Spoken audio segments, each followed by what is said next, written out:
انتہائی عظیم مقصد کے لیے حضرت مسلم بن عقیل کو چن لیا ہے۔ اب نادیہ آپ سے یہ میرا سوال ہے کہ جب یہ سفر آغاز ہوا اس کا اور آپ کا کوفہ میں ورود ہوا تو وہاں کے لوگوں کا جو پہلا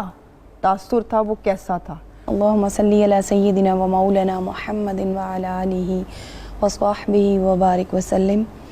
بالکل عائشہ، جب آپ کو کوفہ جانے کے لیے چنا گیا، آپ نے مشاورت کی تھی امام عالی مقام نے 3 صحابہ اکرام سے، اور ان سے مشاورت کے بعد چونکہ آپ کو خطوط بہت زیادہ موصول ہو رہے تھے وہاں پہ، لیکن ایک چیز یہاں میں مینشن کروں گی کہ مولا علی کی شہادت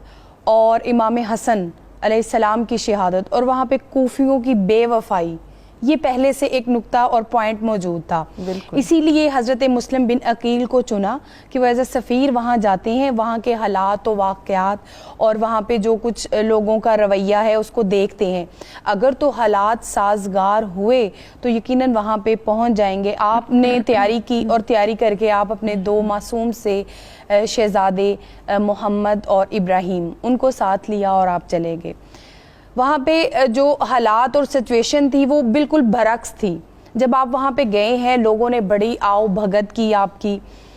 جس کا مطلب آپ سمجھ سکتے ہیں کہ کوئی اگر خدشہ ہو یا کوئی ڈر ہو کسی چیز کا، وہ بالکل بھی نہیں وہاں پہ ان کو اس وقت میں محسوس ہوا۔ جوگ در جو لوگ جو ہیں وہ آپ کی بیعت کرنا شروع ہو گئے، بالکل، اور آپ کا بڑا والہانہ استقبال کیا کہ آپ حضرت علی المرتضیٰ کے شہزادے حضرت امام حسین علیہ السلام کے سفیر بن کر یہاں آئے ہیں، اور بہت سارے لوگ آپ پر جو ہے بیعت کرتے جا رہے تھے اور آپ کو جو ہے نا وہ آپ کی سنگت میں آ رہے تھے، صحبت میں، اور بے شمار، اور روایت کے مطابق 40,000 افراد جو ہیں وہ چند دنوں میں ہی جو ہے نا وہ آپ کی بیعت جوگ در جوگ انہوں نے بالکل بیعت کر لی۔ اس کے بعد جو وہاں پہ حالات تھے وہ یہ تھے کہ اب کوئی پرابلم نہیں ہے، آپ کو بھی کوئی مسئلہ نہیں تھا، اور آپ چونکہ آپ بھی مسلم ایک اور مسلم نامی شخص تھے، ان کے ساتھ آپ کا اٹھنا بیٹھنا تھا، اور کوئی حالات اس طرح کے بھی نہیں تھے۔ یہی خبر کوفہ سے یزید کو جو ہے نا وہ پہنچا دی گئی، جس بھی طریقے سے اطلاع دی گئی۔ آپ اتنے اطمینان میں تھے کہ آپ حضرت امام حسین کو خط روانہ کر چکے تھے۔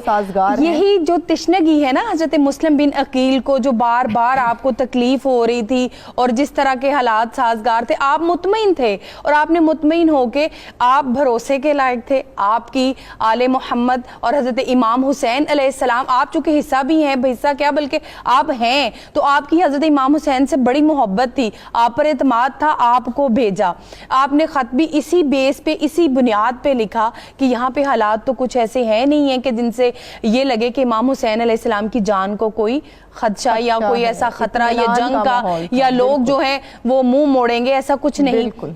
بلکہ وہاں پہ موجود جتنے لوگ تھے انہوں نے بھی کہا کہ آپ ان کو بلا لیں، ان کو بلا لیں۔ مقصد یہ تھا، بالکل جوگ در جوگ بیعت ہو رہے تھے، امام حسین بالکل ایسے ہی تھا، اور بلکہ وہاں پہ آپ باقاعدہ ایک مسجد میں جو ہے رہائش پذیر ہوئے، وہاں پہ آپ رہتے تھے اور دین اسلام کے لوگوں کو دعوت دیتے تھے، اور حضرت امام حسین علیہ السلام کی محبت سنایا کرتے تھے۔ باقاعدہ درس و تدریس کا ایک سسٹم، ایک سیٹ اپ آپ نے جتنی دیر وہاں آپ کی رہائش رہی آپ نے شروع کیا، اور لوگ آپ کی خدمت بھی کر رہے تھے اور آپ سے محبت اور عقیدت بھی رکھ رہے تھے، یعنی کہ نادیہ ماحول ایک مکمل